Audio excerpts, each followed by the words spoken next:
And I want to thank everybody for coming.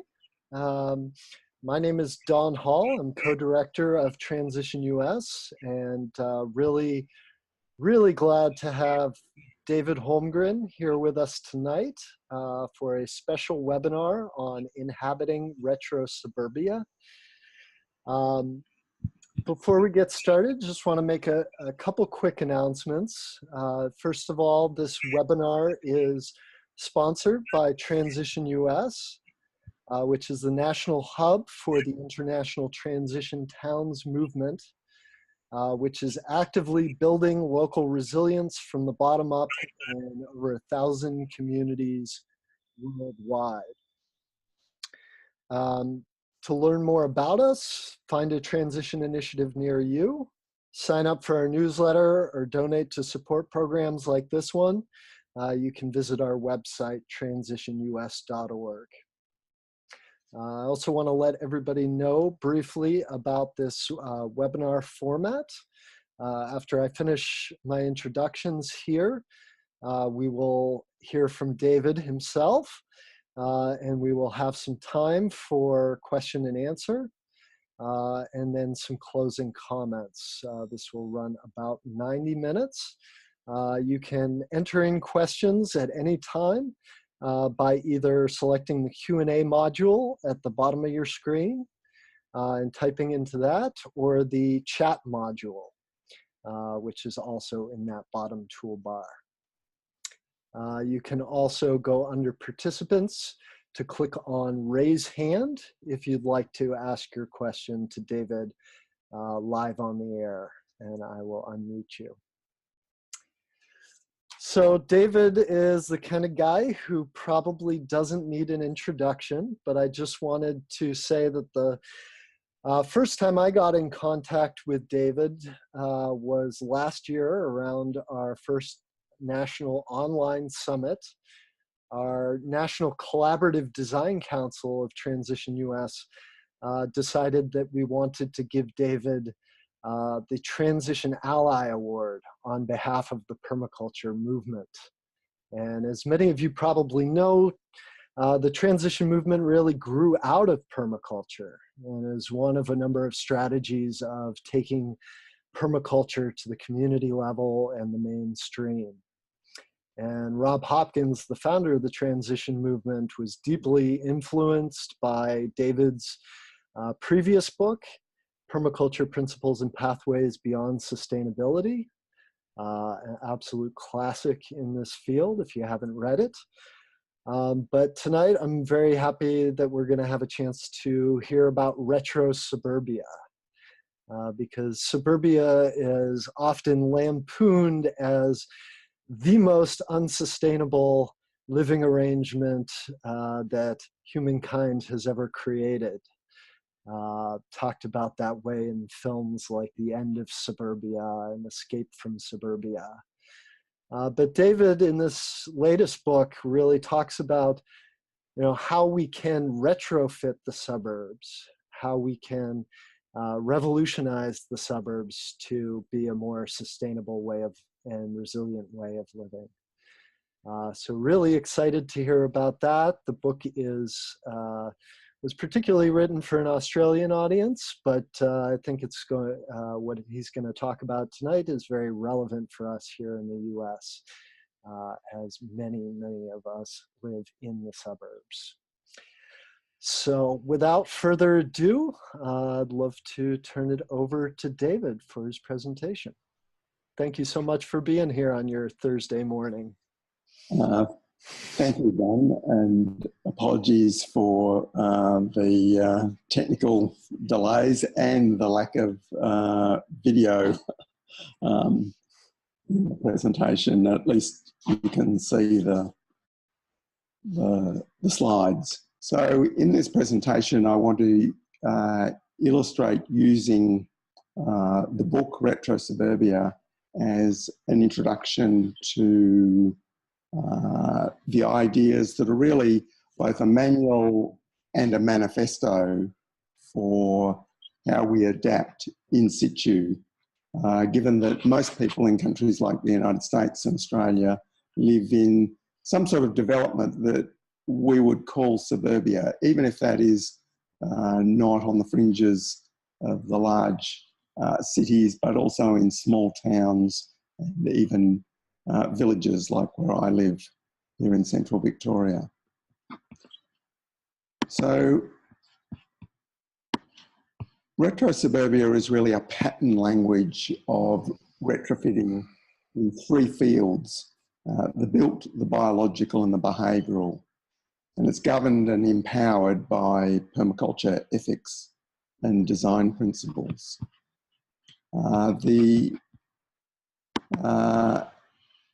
Those ethics and design principles, of course, will be familiar to most people. The ethics of care of the earth, care of people and fair share being really a restatement of the universals in all traditional cultures of place. Whereas the design principles are framing how we shift the thinking we've inherited from the industrial era to a world of energy descent, where future generations will have to survive and thrive with less consumption of energy and resources than previous generations, which is obviously a huge historical turning point in recent human history. So permaculture, of course, although it has started in the biological domain of land and nature stewardship, we see it applying across these 7 domains of action. And we simplify that in this retro-suburban framework because it's focusing at the household level to the biological, the built and the behavioural. So in that way, land and community governance, finance and economics, health and spiritual well-being, education and culture, all of these very large, broad subjects at the household level, we can broadly call behaviour and how we organise ourselves. Permaculture, of course, is a long lineage beginning in the 1970s, and its early applications were to a significant extent by autonomous households in rural areas, applying the ideas often on what developers would call green fields sites or clean slate development, design from scratch, whether that was buildings as well as new land uses. And there's been a huge learnings from that. We can also see in the intentional communities movement that has had a huge crossover with permaculture, the idea of that we'll design new communities, often again on greenfield sites. Moving forward to the 2000s, of course, your mention of transition emerging from permaculture through the work of Rob Hopkins, who was a permaculture teacher. When I met him at the Hollies Sustainability Centre near Kinsale in Ireland, had been engaged in this back to the land self-reliance. We can see how transition had a much stronger focus on existing communities, existing, if we like, unintentional community, where people live, and focusing on very much what in permaculture discourse has been the people side of the equation rather than the nature side of the equation. So RetroSuburbia is really bringing together a lot of learnings from both of those heritages, and it's refocusing at the household level as incredibly complementary, but also foundational for any community level action. So in that sense, it's returning to those, in its focus, to those roots on the autonomous individual or household, while recognising that those are embedded in community structure, and that a lot of that structure is existing. And that's, I think, one of the great contributions of transition, is that it's recognising we already are here, we already are in communities, we already have housing. We have to deal with the challenging futures largely where we are. And so RetroSuburbia is taking that approach. And that retrofitting then becomes the paradigm, in the sense of making fit for purpose, fit for new purpose, rather than how we design from first principles some new house, some new land use, some new pattern of living. And I think suburbia is a sweet point between the potential for self-reliance and autonomy and access to natural resources that we associate with rural areas, and the critical mass for social and economic interaction that we associate with cities. And of course, historically, that's what it was. But the potential in the modern era is something different and additional to what was available to the people who originally constructed suburbia in a context of rising affluence. So I see those existing landscapes as having enormous potential for retrofitting, because there is still a degree of autonomy, that physically separate houses, from a technical point of view, are relatively simple to retrofit. And the number of stakeholders that need to be engaged is far less than when we're dealing with high density urban development. So that means many things can get started in an experimental or a fringe way to provide the models, given that the top-down attempts to have sensible societal wide policy change have been failing, some would say at an accelerating pace. So the solutions are definitely, coming from the bottom up. So the first part of the book involves setting the scene, and this is a view over actually one of the case study properties, a rental property, which is in the landscapes of Melbourne, the fastest growing city in the rich countries in the world, apparently, at the moment. And the conflicts between infill development that are actually in this photo and the potential for increased food production in existing housing are a huge tension that is not really being discussed in the context of our current housing crisis and property bubble developments. But these all are part of the context which is shaping RetroSuburbia as much as the climate crisis and resource depletion. But of course, all these things are connected.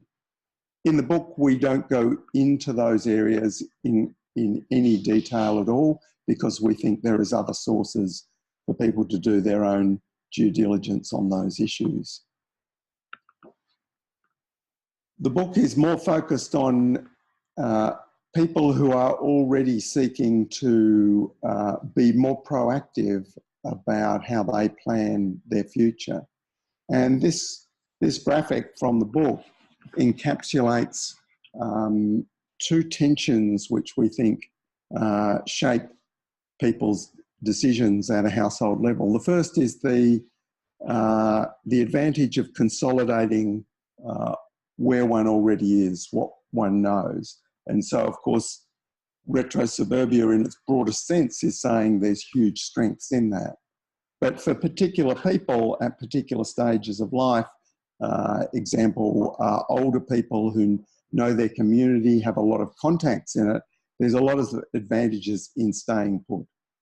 There's, of course, advantages of migrating to somewhere fresh, moving away from structural problems or future threats, be that sea level rise or many, many other things. And that option to migrate is something that is naturally more attractive to young people. And then we have a tension the other way over how much we think we can develop some space and control our physical and biological environment to our benefit, and how much we need to downshift and disown, adapt to what's coming from the economy, the environment, whatever. And that then creates 4 solution spaces, which we've given names to. The first one, Family Castle for a Secure Home Base, is perhaps the iconic retro-suburban solution space. But it's also a reference in Family Castle to a classic Australian film called The Castle, about a working class family and their house, which is threatened by an airport expansion. So there is an irony, a recognition of irony of the notion of the family castle where we are our own boss. But to some extent, that is what that space represents. Communal living, to work together, represents the space where we create some sort of stronger community.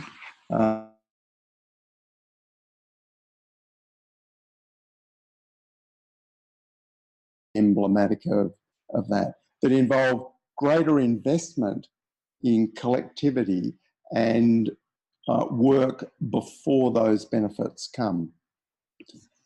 In the bottom right quadrant, mobile minimalism to maintain options is a sense of being able to be mobile and connect with different things that are happening in different areas. And of course, the tiny house movement is quite emblematic of that. And then adapt in situ to age with grace definitely shows the connection to older people who are going to stay where they are, but more rely on their social connections than how they're going to suddenly become food producers or make their house into a zero energy passive solar house or those other things. So the putting on the jumper, it sort of represents that quadrant. And we think these solution spaces are not, of course, exclusive. They overlap, but they're also complementary. The people who are the mobile minimalists have strong connections with those in the family castle and the community living. And those in the family castle, and especially in the community living, have huge capacity to sort of help and support those who are adapting in situ. So in a sense, this is a community or an ecology of solutions.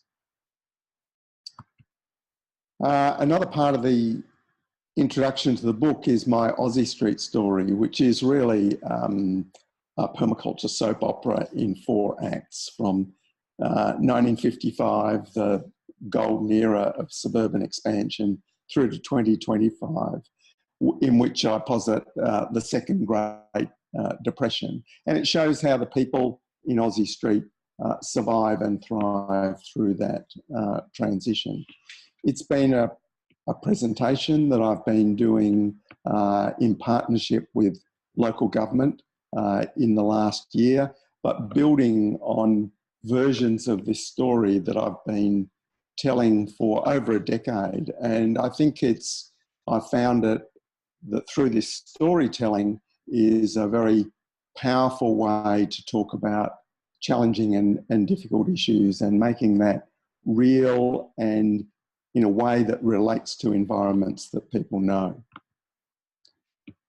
I've also used Aussie Street as a challenge indirectly to the orthodox views about suburbia, and really a challenge to academics to study what is really going on.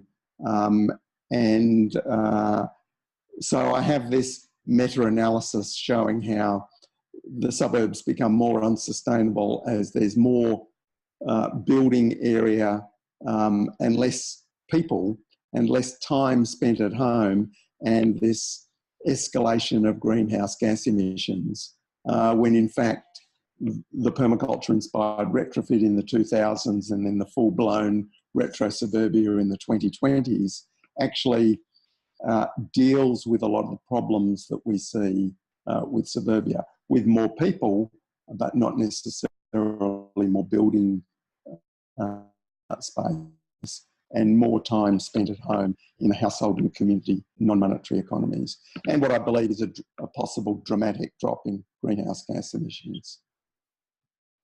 The prime threat to the opportunities for RetroSuburbia are infill development, where we see large backyards divided up to put greater density of housing.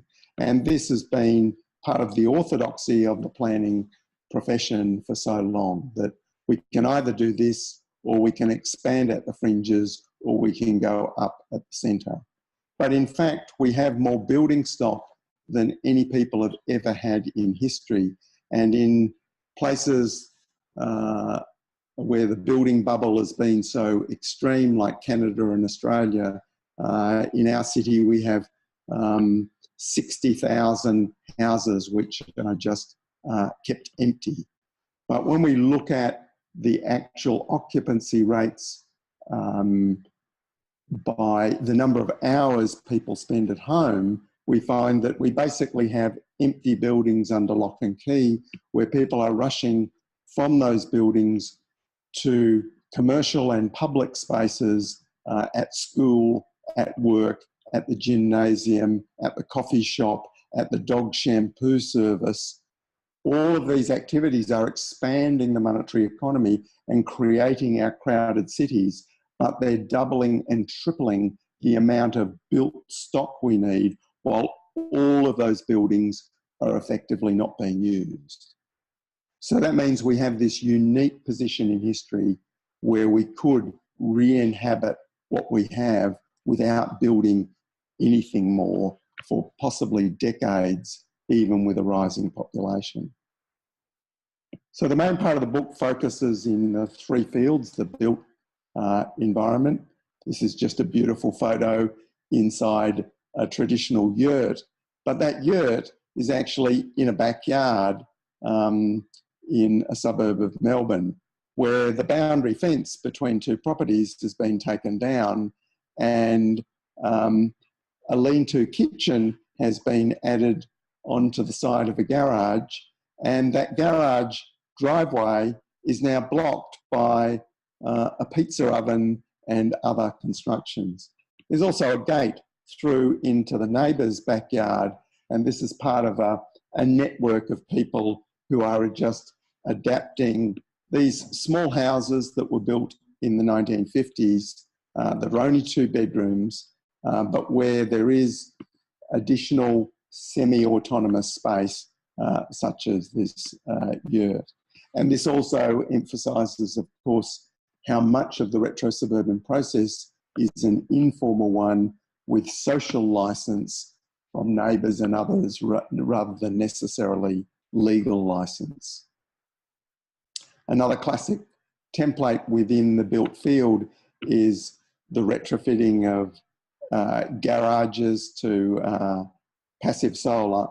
And I think there's some, the Australian Hills Hoist clothesline, which is an icon of suburban Australia from the 50s and 60s, in this garden pond is perhaps particularly poignant. In our part of the world, in the cooler southern climates of Australia, passive solar design is incredibly important, and the opportunities to retrofit existing housing stock with greenhouses on the north side, especially those facing into garden areas, is one of the classic templates that we see. Sometimes, ironically, that goes with houses which are actually facing away from the sun to the street, because it's actually easier to retrofit the rear of houses than it is sometimes the front, for both technical reasons and design of connection to productive gardens, but also for legal reasons in terms of constraints on the modification of the look of houses to the street. Another aspect that we focus on in the built field is wood cooking and outdoor living. That in Australia, there's a tendency to see wood as a primitive, backward, polluting form of energy. But there are many options to increase energy sufficiency in suburban landscapes, and to do that with incredibly simple technologies. Of course, people would be familiar with the boom in rocket stoves and rocket ovens. This incredibly simple drum fire made from a recycled olive oil 20-litre tin has a lot of the characteristics of a rocket stove, and is probably the fastest way to boil water in a backyard with a few sticks. So these simple technologies, as well as the more sophisticated options, which are obviously available these days, whether that's in solar and also biomass. Making the best use of limited space is incredibly important, especially when we're sharing. This is at the Plummery, one of the case studies in the book that I'll return to later. And in the biological field, where we see the potential to grow food and increase resilience and reduce environmental impact, there is something special about suburbia, because if we look at the limiting factors of soil, water, and sunshine in growing food, when we move on this logarithmic scale from growing food in containers in perhaps 1 square metre through the suburban scale at up to 1,000 square metres and on into broadacre agriculture and right through to rangeland forestry on 10,000 hectares, we can see soil is the most limiting factor for commercial horticulture. And to a significant extent, when we get out onto very large peri-urban suburban properties, how good the soil is going to be the big determinant. On a very small scale, water is barely a problem. In inner urban areas, there's a surplus of water because of hard surfaces. Whereas when we move to the under end of the spectrum in broad acre grazing and rangeland management, the productivity of the land is almost totally determined by how much rainfall there is. On the other hand, when we look at sunshine, trying to grow food in light wells of urban areas shows that sunshine is the limiting factor, whereas of course it's almost an insignificant consideration in broadacre agriculture. The reason Europeans, urban dwellers, developed allotment gardens is partly because you need to amalgamate the allotments in a collective space that has actually enough access to sunlight, especially in the damp, cloudy Western European climate. So there are big limitations in making use of small spaces adjacent to buildings, especially multi-storey buildings. At the suburban scale, all three factors are approximately in balance. So we think that is a sweet point for an incredibly productive garden agriculture. This is the Plummery in inner suburban Melbourne, 271 square metres. It's a pretty small block. Sorry, those metric numbers for people trying to work out what that is. Only less than a half of that is actual garden. And this is a place where Kat Lavers has been documenting her production over some years, and that is actually a significant amount of work on top of the 2 days a week she does in the garden. She's now approaching her projected 1/2 tonne of food from that space. So these potentials, of course, vary to a significant degree with climate, and to the extent that RetroSuburbia is an Australian story, we see that the climates of where people live in suburban Australia, mostly in our coastal areas with fairly benign climates in terms of not having a harsh winter, like is common in so many parts of the Northern Hemisphere, means that we do have the potential for year-round food production if we can deal with the water issue.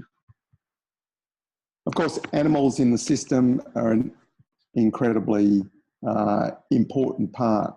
The productivity of small livestock and their complementarity to food production systems. This is, of course, a guinea pig lawnmower under a Hills Hoist rotary clothesline. But the book also has innovative design ideas for how some animals, such as guinea pigs, can actually free range and not be a problem in gardens, and yet can be protected from predators, and to take advantage of the fact that they actually defecate in their nest, and that nest can be moved, and that fertility can be cycling directly to food trees which need that high nutrients. One of the great problems with animals in suburbia is, of course, excluding pest birds and animals. And exclusion, of course, is just one strategy. From a permaculture perspective, in the future, our descendants will probably harvest a lot more of those pest birds and animals as part of the productivity of the system. But certainly anti-aviaries to exclude pest animals. In Australia, we have huge numbers of animals, and I know in North America, squirrels and other creatures can have this enormous impact in urban areas. Rather than seeing that as completely a problem, of course, it is another expression of the biological productivity of our residential landscapes. Another big issue that we tackle in terms of food production is urban forests, especially of large evergreen trees, and the degree to which they are an obstacle and an asset. We've provocatively suggested that the logging of the leafy suburbs is actually a necessary process as people power up this garden farming.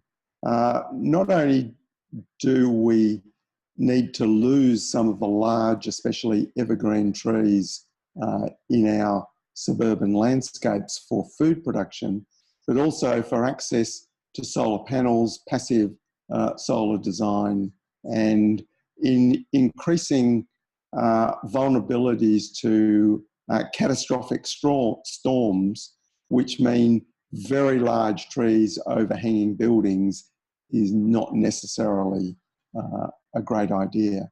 This is another one of the case studies, a small property in a country town where a huge tree, not an ancient tree, but one probably 120 years old, was cut, and then the timber used as part of the build and construct process on that site. So that respectful reuse and planting of more appropriate trees, and often those trees should be on the public space, on the streets, especially as we reduce the amount of car traffic, a huge amount of our space which is currently occupied by cars or is free at the edges of our roads for traffic engineering purposes. There is this enormous opportunity for urban forestry to take over some of those places.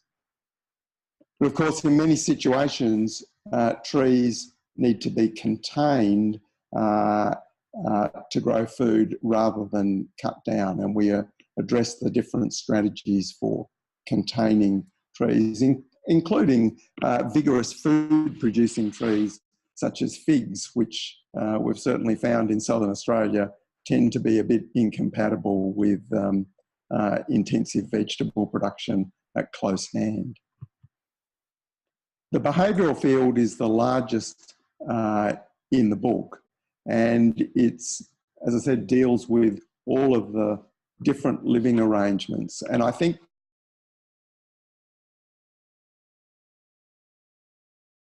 is that households of the future will be larger, not the houses, but the households. So this is Hibby Farm, the folks who are actually on the cover of the book, two sisters and their husbands and their children who share a 2-bedroom 1956 cottage, I suppose you'd say, in the modern parlance, but what was a normal suburban house, actually built for accommodating athletes in the 1956 Melbourne Olympics. So from the golden era of suburbia. And they manage in that house by having an outdoor-based lifestyle. One of the women has a full-time job, the other is a home-based mum. Both the husbands have home-based livelihoods. One is a potter with a pottery workshop in the backyard, and the other manufactures cargo bicycles. So whether we have households like this, or perhaps the more traditional extended family of 3 generations, or whether they are people who are coming together and sharing in some community way. We don't identify that those households are necessarily a family, though we know from history of previous times of economic hardship and any sort of difficulties, people gathering together in larger households, mostly extended family, is the primary way people adapt. And we've yet to see much in the way of statistics in this in Australia, but it's already anecdotally the number of people sharing to deal with the high cost of housing has made a definite turning point. And my understanding is in the United States, since the global financial crisis, that some evidence that household size is again on the increase. Now, of course, this larger households will be happening under economic and social pressure, not necessarily something desirable. From a retro-suburban point of view, we need to positively create the models that are going to work to enable this efficiency that comes with having more people living together. So using the previous pattern that I described between these tensions over develop and control versus downship and disown, and consolidate in place versus migrate to somewhere new, then we have this spectrum of strategies that can be applied. And up there in the left quadrant, the family castle, there's people who are having the extended family household, the WWOOF or willing worker on organic farms, host or other volunteers where there's a cycle of people coming through. There's the household landlord who actually takes someone into their house as a boarder. And then there's also the neighbourhood landlord, the person who owns or buys houses adjacent and creates some sort of greater community capacity by how they host other people as renters. Other strategies there that the take in a boarder in the adapt in situ morphs into a person who becomes a carer. And we had that experience with managing the last years of my mother on the property here, where our office manager moved in sharing house with my mother, and that became actually an informal carer's role. So many different possibilities in this space. Okay.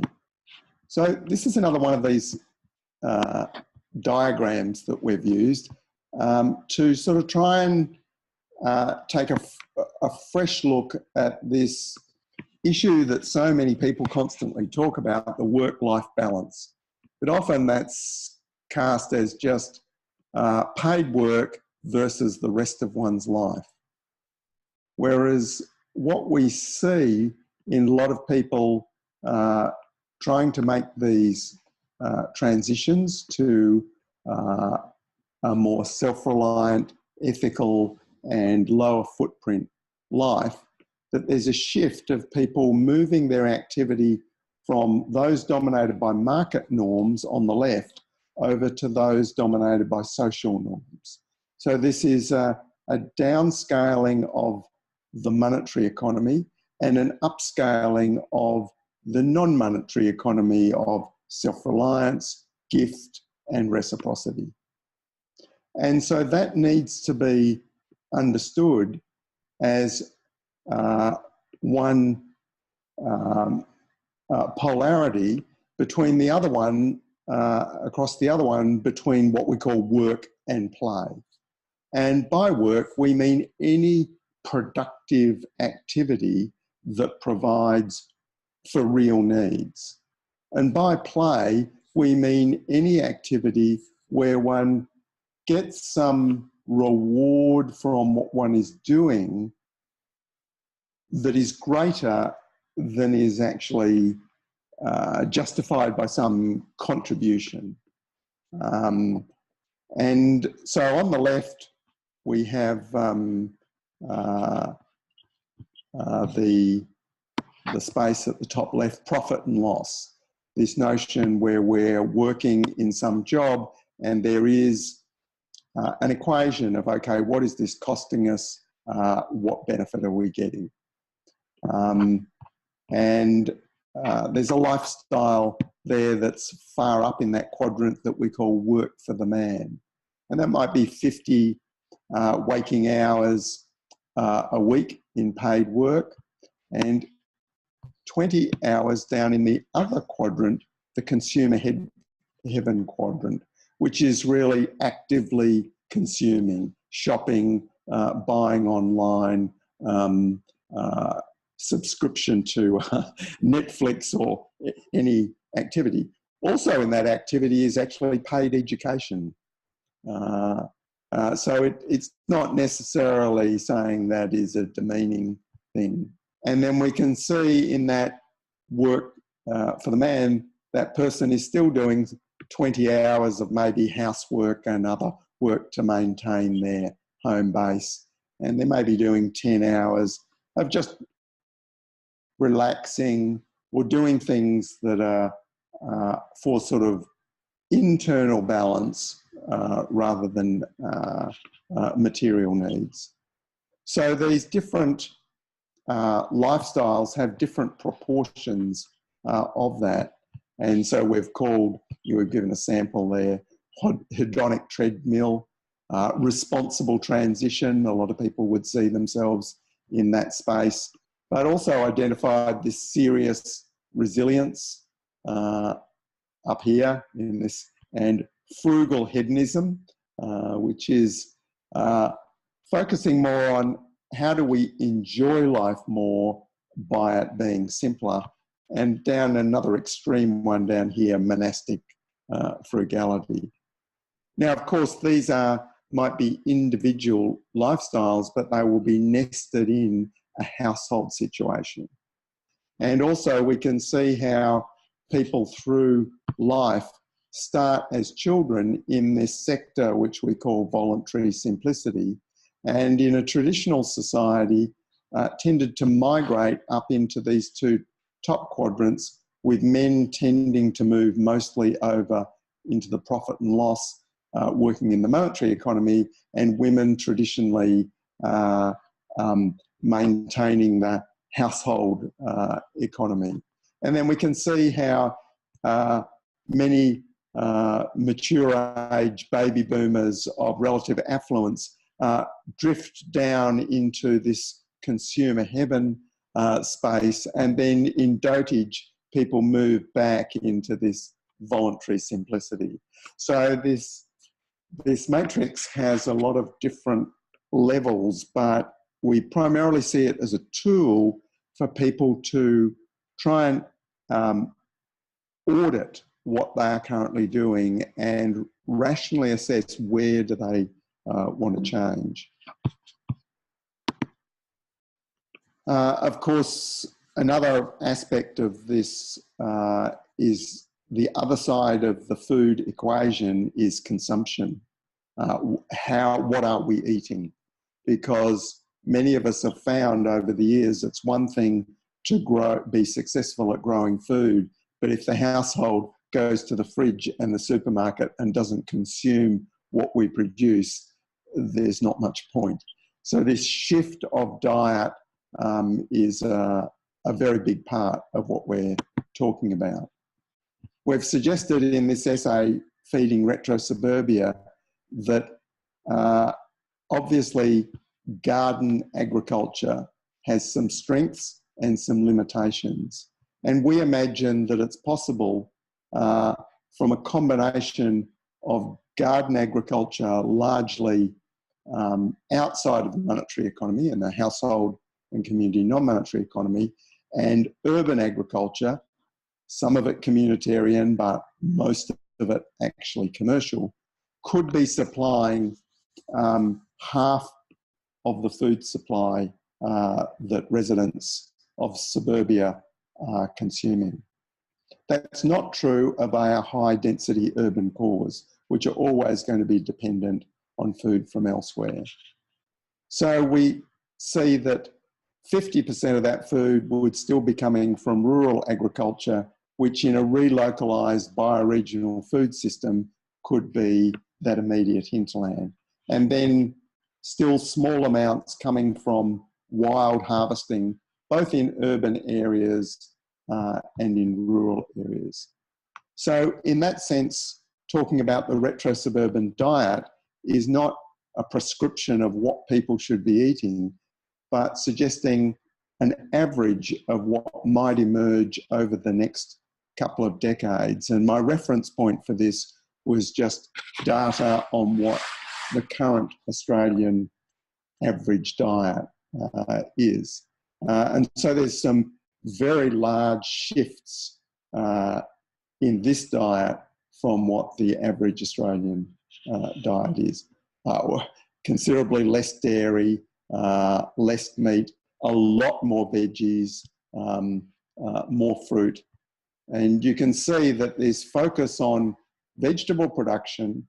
There's also identified perhaps one of the permaculture sacred cows that I've been gently nudging away, which is the idea that necessarily food forests dripping with fruit are some optimal food production system for urban spaces.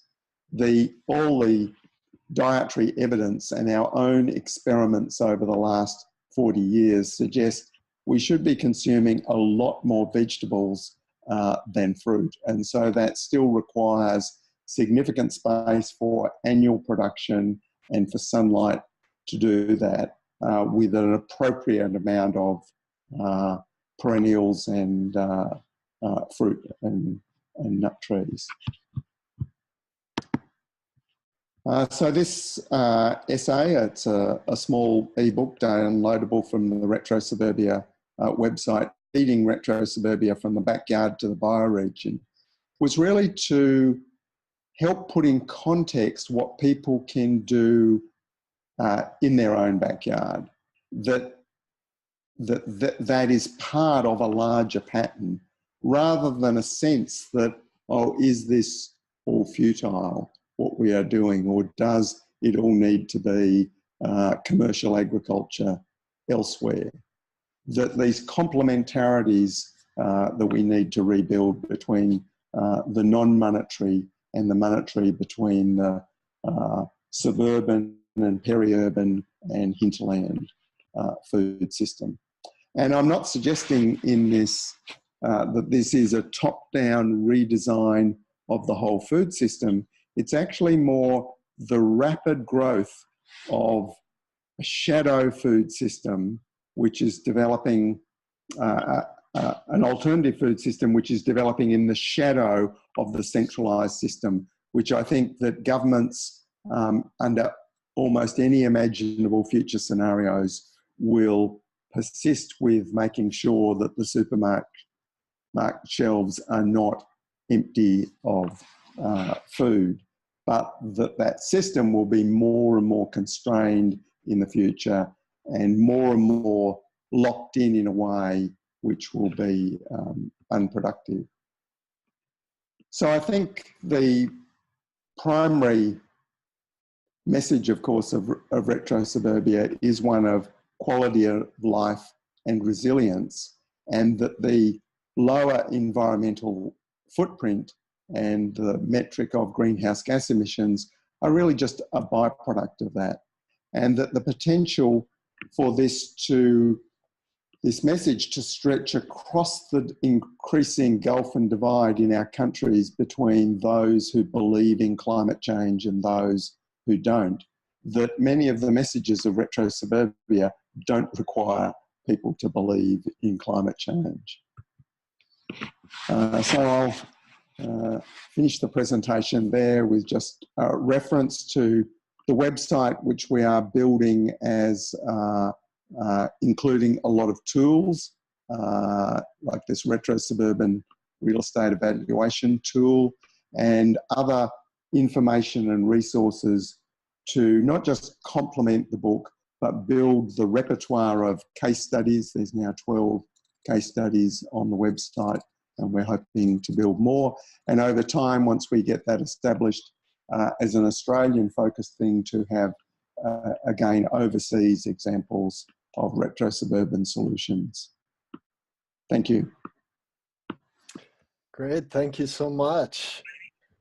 We're gonna shift into some questions now. We already got a couple queued up, but please feel free to type into the Q&A module, click on raise your hand, or you can type into the chat to ask David a question about anything that he's presented here or anything else you'd like to know. And our first question comes from Bonnie Baruki, and it's about your original permaculture principles. She says, is there anything you would add or change in the 12 permaculture design principles today? or do you feel they're complete as they are? Yes, that's a good question. I think seeing people's use of the principles in many different contexts has given me confidence that they do represent a framework. But I think an important example that I've addressed in an essay about resilience and reciprocity, whether these are permaculture design principles that I haven't addressed. I did reference resilience in relation to a number of principles in the book, Permaculture Principles and Pathways Beyond Sustainability. And the clarification I've made in that essay is that resilience is a system property which is contributed to by all 12 design principles, rather than it being a design principle in itself. So today I would emphasize that more as an outcome of all 12 principles. And I think reciprocity, to some extent, which is a lot of people focus on in a social design context, is really something that fits within the principle of integrate rather than segregate. But another way is that it's to see it's a system characteristic which is also contributed to by all 12 design principles.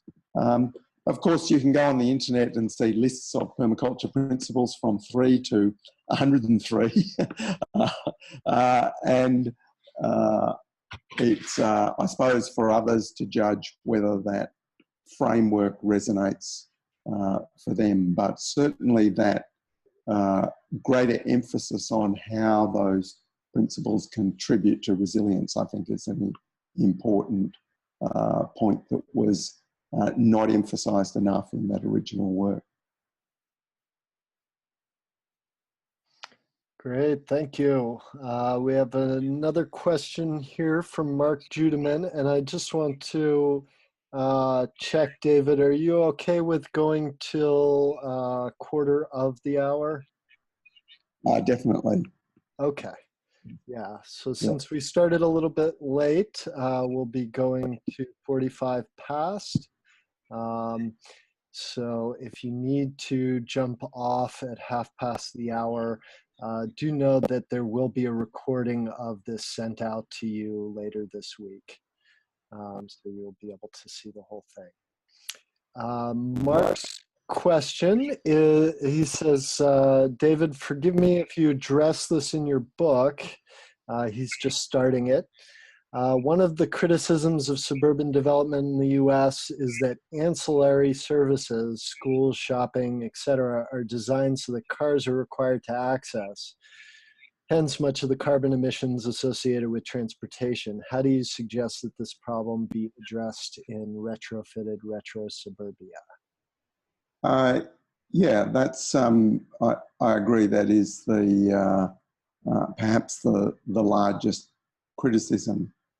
I think there's many different answers to that, but the first level is to reduce the amount of transport needed, say back to the levels that were required for 1950s suburbia, by simply restarting the household and community non-monetary economy, which has been sucked dry to the point that it barely exists.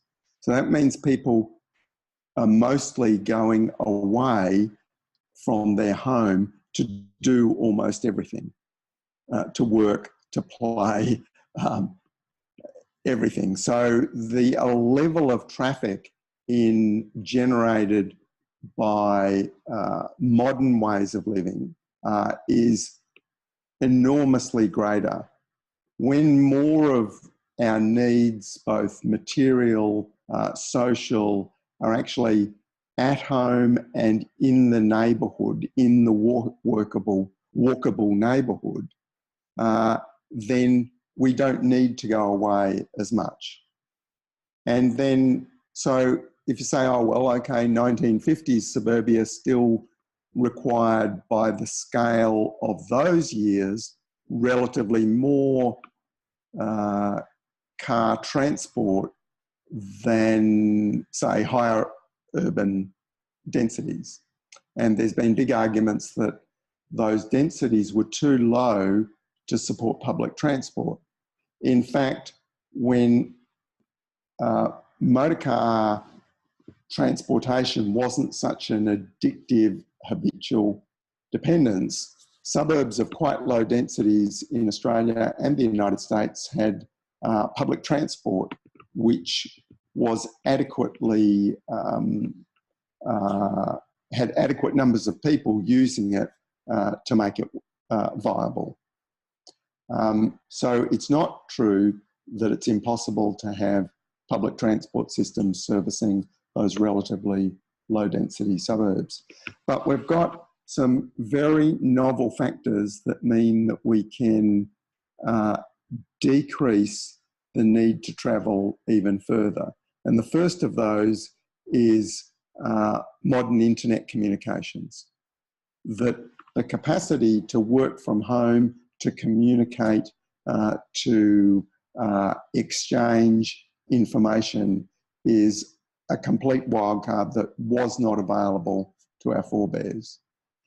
How long it will be available to our descendants is a complex and uncertain system issue that I don't take for granted that will be in 1,000 years, we'll necessarily, have those systems that we currently have, but they are available there. And even in the failure of the larger scale versions of that in the internet, the potential for local intranets and communication means that much reduced need to actually travel. There's another factor also is the miniaturization of tools. We now have a situation where someone in a suburban garage with small woodworking tools has the capacity to do what a carpenter or woodworker in previous generations needed a huge factory floor with, 1-ton machines to do all sorts of different functions. So this tool miniaturization means that a lot of productive activity, small manufacturing, even ignoring all the hoped for ideas of through 3D printing and other technologies, just simple tool miniaturization makes possible backyard manufacturing or maintenance operations, because of course the economic activity in the household is not just non-monetary, it can also be monetary. And I think the last one is, of course, the bicycle technology, modern bicycle technology and good road surfaces in many places, even ignoring the potential for electric assist bikes, means that the extent of what constitutes the walkable, accessible neighbourhood can be expanded quite significantly. Now, of course, all of this is dependent on the re-inhabitation of these spaces. And there are very clear reasons why we've gone in the opposite direction. Because by disabling the household and community non-monetary economy, that is the main way we've expanded GDP. So I am claiming, still without any evidence, but I think this is what academics need to study, that 50% of the growth in GDP in my lifetime has been completely fake, in that all it's done is move activity that was being done at home into the monetary economy and monetize it. So, for example, if you make your lunch at home, take it to work, buying your lunch instead does not increase any economically useful thing. There's still a lunch being made. but the amount of money transacting has increased.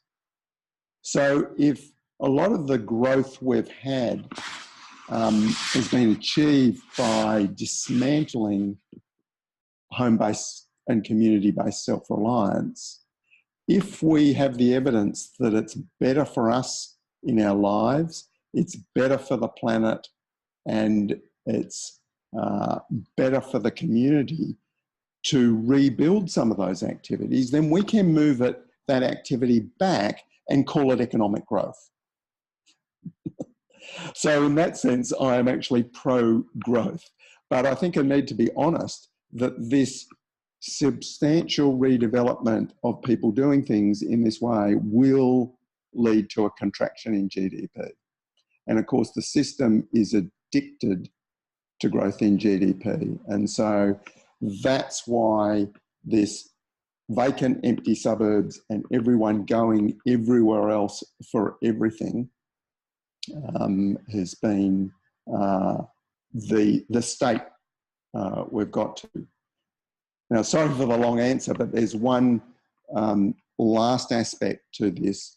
The financial ability of people to have an incredibly expensive house where they could cater for 20 people in the kitchen, sitting largely empty most of the week, is because of the expectation of perpetually rising real estate values. When it becomes clear that those real estate values are actually in a historical, long-term, contracted decline, then the only value of a house is its use value. And also, certainly in countries like Australia, there's been a lot of tax rewards for the family home of being exempt from, having to pay its way. So that's allowed people to just have these large houses if they can pay the mortgage, and it just sits there essentially unused. So that re-inhabitation will happen, and I think it can happen without the assumed use of cars at the scale that we see now. Great. Well, I think this is somewhat of a related question to what you were just talking about. It comes from Louise W. in New Zealand. She said that she saw you speak in New Zealand over a decade ago on retrofitting the suburbs and was very inspired. Since then, New Zealand has entered its own full-blown massive housing crisis. Several decades of the middle classes being told to use property as retirement savings. Some of this sounds a little familiar here in the US. Yeah. So that houses are foremostly considered financial investments rather than homes. It seems to be a stumbling block to creative approaches to sustainable living, housing, and town planning. She says more individualist culture now.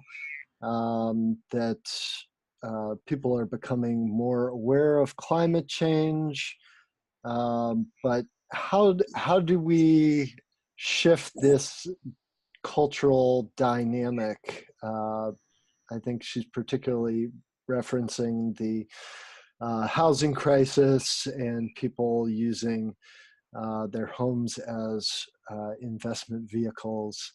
And do you see different strategies for addressing this in already sustainably minded people and in the general public who are just starting to think about sustainability? Yes, well, I agree that that in the last decade, there's been, since the global financial crisis, there's been a super acceleration, especially in countries like Australia, New Zealand, and Canada, even more than the United States, in a rebooting of this absurd real estate values, and that has acted as an inhibitor on both household scale retro-suburban self-reliance and also community level action like transition. That those processes have acted as a drag, at the same time that it's represented the greatest transfer in wealth in history by just this inflation of asset values, because obviously the rich own the most of that and have gained the most from that. Unearned income from property asset pricing inflation. I think the long-awaited downturn is certainly happening. Whether that will be restricted to countries like New Zealand, Australia and Canada, or it will be more global this time, is harder to say. But obviously these macro policy agendas of kicking the economic crisis down the road, I think understanding why that has happened and the connection between the issues, those issues, and climate change and resource depletion is an extremely complex one. But I think that the vast majority of people will be motivated by the economic change. If fuel becomes expensive, that will in itself motivate a lot of change as well. But the climate crisis, I don't believe, is likely to lead to people directly making the positive changes. I don't think a lot of people will interpret the changes in those terms. There's obviously a minority will be galvanised by the climate crisis and will make very significant changes from that. At the moment, we have in Australia a rising number of people, a clear majority who are very concerned about the climate crisis, but the majority of them would still be hoping for policy changes at the top that will not require them to change the way they live to a great extent. And so the discourse on climate is still, unfortunately, in a lot of space of unreality. So the connections between these things are very complex, but I think the important thing is that those who can see the need to change are actually developing workable, successful, thriving models, because if those exist, then in crisis, there's something for people to copy. And they will just copy things, oh, that works. I can see that down the street there. I'll do what they're doing. People in crisis won't have the time to experiment the way the pioneers and innovators have. So I think that's like very, very important in terms of that we have a proliferation of working models and that we create a new normal in the suburbs. And by normal, it doesn't mean a majority of people. What the evidence suggests is that when 20 to 30% of a cohort within some social circle or a neighbourhood are engaged in some new activity, the majority at that level of adoption start to think that they themselves are the minority. So 20 to 30% is not necessarily a tipping point of radical majority change, but it creates a new normal. And creating that new normal in our suburbs at the neighbourhood level is incredibly important for the psychosocial health of those engaged in it, but also that opening for other people to copy. Absolutely. Thank you so much. We have another question from Jennifer this time. She says, thank you for your discussion. Is there any movement towards including universal design in permaculture, RetroSuburbia? This is a way of creating a built environment that includes everyone, including the elderly and people with disabilities. Well, I think there is some very significant tensions here between the notions of universal access. You know, that for many years we've had public buildings where there's got to be, you know, wheelchair access and all those sensible things. And this notion of the culture of rights, that everyone has the right to perpetual access to all systems simultaneously. And of course, we all expect all those systems to be able to supply us with electricity, water, food, simultaneously, on demand, wherever we go, whenever we go. That world is actually coming to an end. And so the culture of rights, that where we say, you know, everyone has this right, is actually a message that will fail in the future, no matter how justified it might be.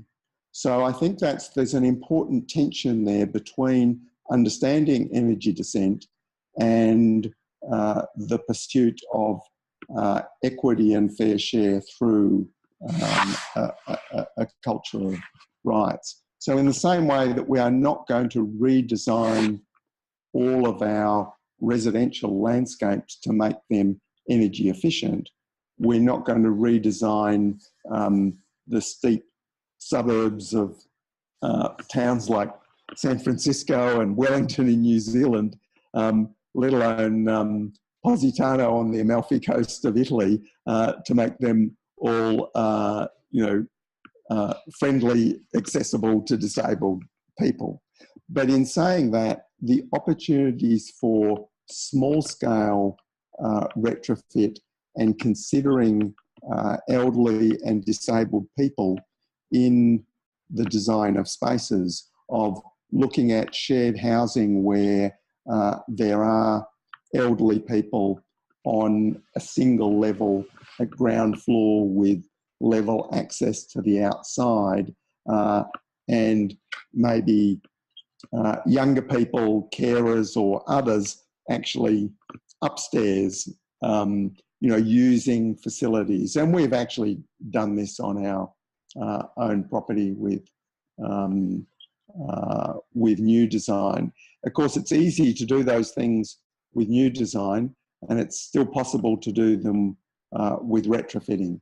In RetroSuburbia, we just give the simple example, of course, of raised garden beds that allow the disabled and elderly to continue to garden. Is perhaps a classic one that's been very widely adopted in permaculture design. It's very common in community gardens. So I think that is, there's opportunities to do that, but there's also behavioural changes that we're ignoring on a gigantic scale to address those same problems. For example, allowing and empowering children, virtually starting from toddlers, to be engaged, active members of a household, able to do things, rather than the normal modern pattern of treating children as if they were disabled. So we have two categories of disabled, children and actually disabled and elderly people. The idea that children can do things reduces that load on the responsible adults who are sort of running around supposedly doing everything and having to care for elders. And of course, that children's connection to elders and doing things for them, and those elders doing things for children, which was completely normal in all societies before very recent times, has huge implications for how much we need to physically make the environment suitable for an elderly or a disabled person. So I think that space is where the huge opportunities are, rather than all houses being installed with those amazing stair climbing chairs that are can be bought now for people to go up and down stairs. And I see why would people not use those technologies if they can, but the idea of society constantly looking at more technological complexity, more expenditure of resources, more greenhouse gas emissions effectively to solve its problems rather than behavioural and organisational change. I think the opportunities are in the behaviour change. Sorry for the long answer to that question. That's quite all right. I think we probably just have time for one more question. And this one comes from Julia Mimoser. And it is, how do you recommend navigating suburban building regulations in neighbors who view permaculture design as blight? And we had kind of a similar question from another participant that asked about the homeowners associations in the US that don't allow anything innovative or creative. So maybe you could address those two together. Yeah, well, I think some of these things can be very significant in terms of that decision about consolidating in situ versus migrating to somewhere else. If there's a perception and experience of very hard locked legal and homeowners and social constraints, there can be a strong argument to say move to somewhere where there is more social acceptability of what one is trying to do. So I think and those are big challenges. Those are very sort of difficult and substantial issues. But by the same token, we need to avoid the idea that distant pastures are always greener. And we deal with that partly with the RetroSuburban real estate evaluation tool to look at least the physical and the biological factors in a balanced way, rather than being fixated on one particular limitation. But certainly building the social license of developing good relationships of tolerance with neighbours, I think is critically important, because neighbours are, of course, the primary source of reference to calling in authorities to deal with things that they don't like. So re-navigating that local governance is incredibly important. And in some cases, that means a degree of compromise about perceptions, at least. I know in the early days of Meliadora here being a permaculture demonstration site, that many people in the 90s coming here said, oh, this looks lovely. A lot of the permaculture places I've been to look like a rubbish tip with their sort of sheet mulching weighed down by bricks or whatever. And, another perception might be from someone coming from working in third world refugee camps that this was middle class excess comfort that we were sort of illustrating here of affluent consumer life. And so there's always that balance point, is what is the social context that you're dealing with, and navigating that and working out where one can compromise and what's really important to get through, and whether that can be under the radar socially, and under the radar legally, or whether one needs to negotiate it. So there's some things that are very, very easy to do, virtually even in higher density apartments. It's still possible to have a pea bucket and, you know, recycle 90% of human nutrients back safely to garden space without, you know, really, in some cases, even other household members fully accepting, you know, behaviours. And clearly, when we modify buildings, there's opportunities to internally modify buildings, things like garden sheds that might be seen as old garden sheds that can be turned into a room space or workshop that don't significantly change the outside appearance or don't disturb what people are used to, but radically change the function. So these are very important things, but I think they emphasise that one's relationships to neighbours are the greatest strength and the greatest weakness in the RetroSuburbia process. Great. So we got just about a minute left for any kind of closing comments that you have before we wrap here. And I'm particularly interested what you might say to somebody who is trying to catalyze RetroSuburbia where they live to inspire others to move in this direction. We're developing a lot of resources online that are initially being tested through workshops that my permaculture teaching colleague and editor of the book, Beck Lowe, is running here in Australia at the moment to facilitate that sort of street level neighbourhood person that wants to sort of try and encourage those sort of things happening in their place, and also people who are already working in this space as sustainability professionals with local government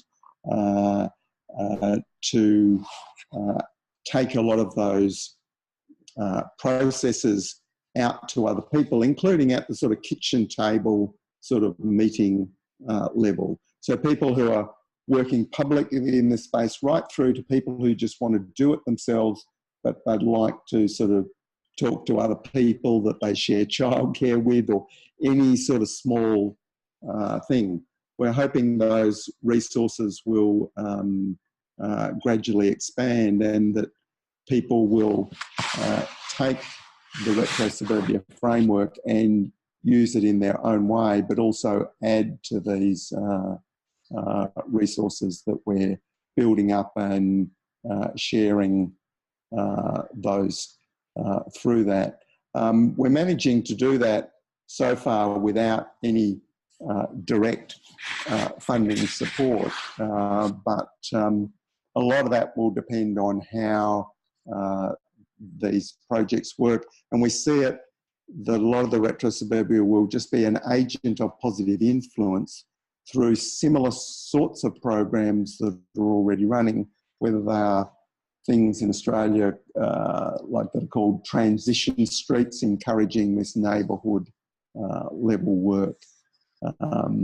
So I think my role in it is partly been that of inspiration, but I think there's a lot of roles that different people will be able to play, including people who are already pretty home focused and want to do that very small step into the outreach work at the smallest scale, rather than becoming big sustainability professionals or community activists burning the candle at both ends. Well, thank you for inspiring us today, David, and for continuing to push forward the frontiers of the sustainability movement. I'd just like to welcome everybody who attended today to type into the chat and send a message of appreciation to David. I also want to say that if you do maybe two things with the rest of your day, pick up a copy of RetroSuburbia and go to the Transition US website, transitionus.org. If you haven't already yet, sign up for our mailing list to find out about more events like this. So thank you very much again, David. Thank you all for coming. And I wish you a good night or a good morning in your case. Thank you.